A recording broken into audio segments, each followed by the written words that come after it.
Morning madam చెప్పాలి కదా, మరి యాక్సెప్ట్ చేయాలి. మీరు యంగ్ సైంటిస్ట్ అవుతారా? సైంటిస్ట్ అవ్వాలంటే ఏ డిగ్రీని చదవాల్సిన పని లేదు. You have critical thinking, divergent thinking, different గా ఆలోచించాలి. కొత్త విషయాన్ని అనుకుంటే you will become a scientist. Okay, so నేను ఇప్పుడు పిలిచిన ఆ పేరు నిలబెట్టుకోవాలి. ఎండ్ అయిపోయారు క్లాస్. ఓకే, పెట్టుకుంటారా? ఓకే, ఇప్పుడు మనం ఏ కాలంలో ఉన్నాం? ఏ ఇయర్ లో ఉన్నామని అడగలేనండి. ఏ కాలంలో ఉన్నాం? Season winter season. So one month back పోయిన లాస్ట్ మంత్ లో ఊరికే సెలవులు ఇచ్చారు గవర్నమెంట్. దేనికి? అప్పుడు ఏమొచ్చింది? అదే తుఫానప్పుడు ఏం కురిసింది? ఎక్కువ రెయిన్ కురిసింది. ఇప్పుడు ఆ రెయిన్ బయట కురిసింది మొన్న. ఇప్పుడు మనం క్లాస్ లో వర్షం చూపిద్దామా? చూద్దామా? ఓకే, అందరి చేతులు కాస్త అట్లా అనుకోండి. చలికాలం కదా, షివరింగ్ రాకుండా కొంచెం హీట్ పెట్టుకోండి. డ్రై కావాలి కదా. ఇప్పుడు అందరూ నేనేం చెప్తే అది చేయండి. చేయటం పెట్టండి. పామ్, ఇంకో చేయి పామ్. ఒకవేళతో 1 అన్నప్పుడు 1 వేలు కొట్టండి, 2 అన్నప్పుడు 2, 3 అన్నప్పుడు 3, 4 అన్నప్పుడు 4. ఓకేనా? రెడీ? 1 2 3 4. వచ్చింది బాగా వర్షం. ఎప్పుడు ఎక్కువ కురిసింది? అప్పుడు ఏమొచ్చింది? మనకి ఏమేమి. కాబట్టి ఏం చేద్దాం అనుకుంటున్నాం మనం ఇప్పుడు? ఏం చేస్తున్నాం? Very good. నేనేం చెప్పలే, మరి మీరు యంగ్ సైంటిస్టులు అనిపించుకుంటున్నారు మీరు. So what is our concept today? Sound.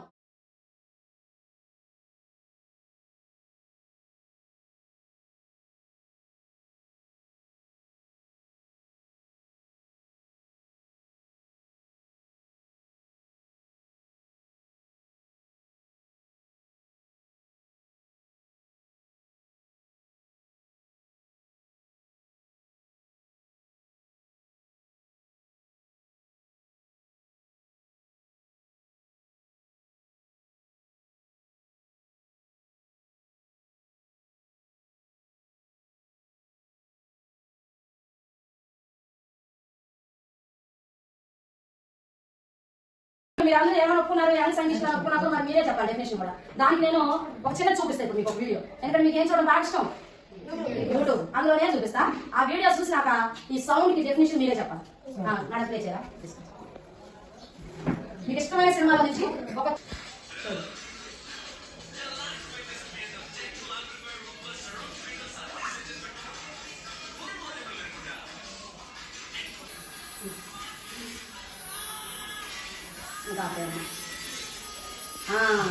ఏమైపోయింది సౌండ్ కి? మరి ఇప్పుడు నేను ఏదైనా దీన్ని పగలగొట్టాలంటే నాకేం ఉండాలా? తెలుగులో శక్తికి తెలుగు ఇంగ్లీష్ వర్డ్. కాబట్టి దీనికి ఏంటో ఎనర్జీ అనే పదానికి లింక్ ఉంది. కాకపోతే మీరే కనిపెట్టేశారు. కాబట్టి సౌండ్ అంటే ఏంటి అంటే ధ్వని అని తెలుగులో ట్రాన్స్లేషన్ అడగలా నేను. సౌండ్ అంటే ఏం చెప్పాలి? One type of energy.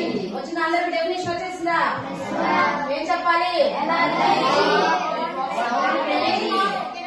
One type of energy. మీకు ఏదో అవకాశం వచ్చి ఫ్లైట్ ఎక్కే అవకాశం వచ్చింది. ఒక ఫ్యామిలీ, ఆ ఫ్యామిలీలో ఒక జెంట్ ఉన్నాడు సార్ లాగా, ఒక లేడీ ఉన్నారు మాలాగా, ఒక చిన్న 2 years బేబీ ఉంది చేతిలో. సడన్ గా ఫ్లైట్ ఏదో అయ్యి అడవిలో ఇరుక్కుపోయి వాళ్ళు ముగ్గురు. అడవిలో ఇరుక్కుపోయినప్పుడు మనందరం ఏం చేస్తాం? దేనికోసం అరుస్తూ ఉంటాం? హెల్ప్. వాళ్ళు అరుస్తున్నారు. ఎవరి గొంతు ముందు వినపడింది? ఎవరెవరున్నారు మన దగ్గర? జెంట్ ఉన్నాడు, లేడీ ఉంది, 2 years బేబీ ఉంది. Very good, give him claps. కాబట్టి ఎందుకు మనకి లెంత్ తగ్గే కొద్దీ వోకల్ కార్డ్స్ పిచ్చికు. కానీ మనం అందుకే చూడు, పిల్లలు ఏడుస్తుంటే ఈజీగా ఐడెంటిఫై. ఓ ఎక్కడో చిన్నపిల్లలు ఏడుస్తున్నట్టున్నారు. అర్థమైందా? ఓకేనా? అర్థమైందా? ఈ యాక్టివిటీ వల్ల యూజ్ అర్థమైందనా? అదే. ఇప్పుడు రివర్స్ లో నాకు అవునా కాదా చూడాలి. రివర్స్ అంటే ఏంటి? సౌండ్ వస్తే వైబ్రేషన్స్ వస్తాయి. దీనికి సాయంత్రం మీరు ఇంటికి వెళ్ళి టీవీ 100లో పెట్టండి. ఉన్నాయి కదా అందరి టీవీలు. అంటే ఇప్పుడున్న టీవీ కన్నా కూడా అంతకుముందు లావు టీవీలు ఉండేది చూడు, వాటి బేస్ ఉంది పైన, దాని మీద ఒక 4 రూపాయల బిల్లలు పెట్టండి, 100 వాల్యూమ్ పెట్టండి. అంటే ఏమి ఇచ్చేసాం, వైబ్రేట్ సౌండ్ ఇచ్చాం. ఆ రూపాయల బిల్లలు ఏమవుతాయో చూడండి. మీకు నాకన్నా మీకు బాగా తెలుసు ఎక్స్పెరిమెంట్ కదా. కాబట్టి ఒప్పుకుంటున్నారా లేదా? ఇప్పుడు రివర్స్ లో ఏంటి, రివర్స్ లో కూడా రైటే. ఏంటది? Sound vibration. అది వైబ్రేషన్ సౌండ్. 2 వాక్యాలు రైటా రాంగ్ అని ఇస్తాడు ఎగ్జామ్ లో. both assumptions are right. Guarantee వస్తుంది క్వశ్చన్ అప్లికేషన్ లో. ఓకేనా? సో ఏమేమి నేర్చుకున్నాం? సౌండ్ డెఫినేషన్, వైబ్రేషన్ అంటే ఏంటి, వైబ్రేషన్ వల్ల సౌండ్ వస్తుంది. ఒక యాక్టివిటీ రాయమంటాడు ఎగ్జామ్ లో, రాయలేమా? లేకపోతే సౌండ్ వల్ల వైబ్రేషన్ వస్తుంది. నెంబర్ ఆఫ్ యాక్టివిటీస్ మనం ఓన్ గా రాయొచ్చు. సో మీరు ముందు చిన్న బోగు ఈసారి గట్టి కోపం వచ్చింది, అప్పుడు మీరు ఇక్కడ చూడండి. మరి మెలుగుదో ఫస్ట్. ఈసారి కోపం వచ్చింది, ఏమవుతుంది ఇక్కడ ఎక్కువ. అంటే నాకేం కావాలంటే వైబ్రేషన్స్ ఎక్కువ అయితే ఏమొస్తుంది, సౌండ్ ఎలా ఉంటుంది చెప్పండి. వైబ్రేషన్స్ ఎక్కువ ఉంటే ఎక్కువ వస్తుంది, వైబ్రేషన్స్ తక్కువ ఉంటే నేను చూపిస్తాను. ఓ సౌండ్ వచ్చింది. ఇప్పుడు దీంట్లో వాటర్ బై సౌండ్ ఎలా మళ్ళీ ఏమైనా డిఫరెన్స్ ఉందని.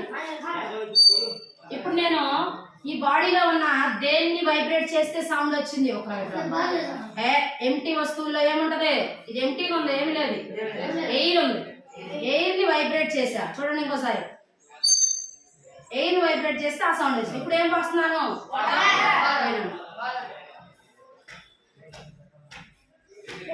మీ అందరూ మొహాలు ఇప్పుడు నవ్వులోకి వెళ్ళిపోతుంది.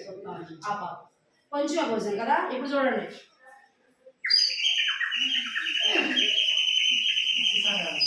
ఏమొచ్చింది. సో ప్రకృతిని కూడా మనం క్లాస్లో తెచ్చేసి ఇంకా వాటర్ పెంచుతాం. ఇప్పుడు చూడండి మీరు,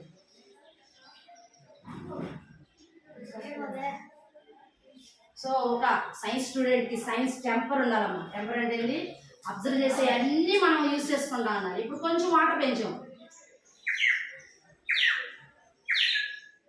డిఫరెంట్ బర్డ్ వచ్చిందా లేదా. సో ఈ విధంగా వాటర్ లెవెల్ పెంచుతూ ఉన్న కొద్దీ ఆ లెవెల్ తో పాటు నేను వైబ్రేషన్స్ మారుతుంటే డిఫరెంట్ సౌండ్స్ వచ్చినాయి. సో వచ్చినాయా? వచ్చినాయి కదా. ఫస్ట్ ఎంటీ దాంట్లో తీసుకున్నది ఎవరు, తర్వాత తీసుకున్నది ఎవరు. ఇలా వీటిని ఇంకా చాలా ఏమైనా తీసుకో, గ్లాస్ తీసుకో, లేకపోతే ఏమైనా తీసుకో, వీటిని మీడియం అంత పక్కన ఒకసారి మీరు ఏ మీడియం అంటే ఏం చదువుతున్నారు చదువు విషయంలో, మీడియం అంటే దానిలో అని. అలాగే మన సౌండ్ ఎవరిలో ప్రయాణిస్తుందో వాటిని ఏమైనా పడాలి మనం. సో ఫస్ట్ ఎయిర్ లో ఒకలా ఉంది, వాటర్ లో ఒకలా ఉంది, సాలిడ్స్ తీసుకొని ఇంకొక ఎక్స్పెరిమెంట్ చేస్తాం, సాలిడ్స్ లో ఒకలా ఉంది. అందరికన్నా సౌండ్ ఏ మీడియం లో ఎక్కువ ఉంటది అంటే సాలిడ్ పార్టికల్స్ లో ఉంటుంది. అందుకే వీళ్ళు ఏ పదార్థంతో తయారు చేశారు, సాలిడ్. ఎందుకంటే ప్రిన్సిపల్ సార్ దగ్గర కొడితే ఆ క్యాంపస్ లో కూడా ఏర్పడాలంటే ఆ మీడియం ఏదై ఉండాలా, అదేనా. ఇప్పుడు వీళ్ళు ఎందుకు సాలిడ్ స్టేట్ లో ఉంది, ఎందుకు మెటలే తీసుకున్నాం, మెటలే ఎందుకు తీసుకున్నాం నెక్స్ట్ క్లాస్ లో చదువుతాం. నెక్స్ట్ ఉంది కదా మరి మెటల్స్ నాన్ మెటల్స్ ఉంది కదా. ఓకేనా? అర్థమైందా? ఇప్పుడు ఏ దాని గుండా అయితే ధ్వని సౌండ్ ప్రయాణిస్తుందో దాన్ని ఏమని పిలవాలి, మీడియం. అది అది ఏ మీడియం అవ్వచ్చు, మాట్లాడుతున్నా మీ అందరూ అంటున్నారు ఏ మీడియం లేడా. ఇప్పుడు పజలు ఎవరు చెప్తారో చూద్దాం. ఇప్పుడు బాగా డబ్బు సంపాదించింది నేను, ఏదో లాటరీ తగిలి ఇంకా కొంచెం స్పెషల్గా ఇప్పుడు మన అందరం చూపించుకోవాలంటే ఏం చూపించుకుంటున్నారు, పెళ్ళిళ్ళు వెరైటీ చేస్తున్నారు కదా.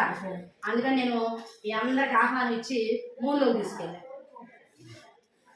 ఎక్కడికి? మూన్ తీసుకెళ్ళి అక్కడ మీ అందరికి ఎంటర్టైన్మెంట్ కోసం పాటల ప్రోగ్రామ్ పెట్టారు. ఎవరిని పిలుద్దాం చెప్పండి, కొంతమంది పేర్లు మీకు తెలుసు కదా, మాకన్నా టీవీ బాగా చూస్తారు కదా. అది చూసా విషయం. శ్రీముఖుని పిలుద్దాం మరి యాంకరింగ్కి పిలిచారు. వీళ్ళందరూ అట్టగా కూర్చున్నారు. వాళ్ళందరికీ ప్రోగ్రామ్ వినపడుతుందా వినపడదా ఆలోచించి చెప్పాలి సమాధానం. ఎక్కడ పెట్టాం ప్రోగ్రామ్? అక్కడ ఏమి లేదు, మీడియం లేదు, అదంతా ఎవరు, స్పేస్ అంటే శూన్యం. సో సౌండ్ ఎక్కడ ప్రయాణించదు బిట్టు ఇచ్చారు, ఎక్కడ పెట్టాలా, స్పేస్ లేదా వాక్యూమ్. ఏమనాలి, వాక్యూమ్ లో సౌండ్ ప్రయాణించదు. సో కోట్లు ఖర్చు అయినా ఏమైనా ఉపయోగం ఉండిద్దా? వీళ్ళందరూ లేచి వెళ్ళిపోతారు. ఏం చదువుతున్నాం, ఏం మాట్లాడుతుందో అర్థమే కావట్లేదు అని లేచి వెళ్ళిపోతాం. కాబట్టి సౌండ్ ఎక్కడ ప్రయాణించదు? వాక్యూమ్లో, శూన్యంలో. తెలుగులో చెప్పాలంటే శూన్యం. కాబట్టి సౌండ్ ప్రయాణించాలంటే ఏం కావాలి? మీడియం అని చెప్పాలి. అది ఏ మీడియం?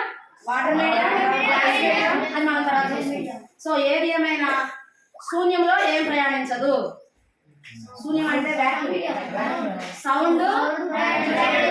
కాబట్టి మనందరం ప్రశాంతంగా భూమి మీద ఉండగలుగుతున్నాం. లేకపోతే కొన్ని కొన్ని గ్రహాలు, ఆస్ట్రాయిడ్ అవన్నీ గుద్దుకుంటా ఉంటాయి.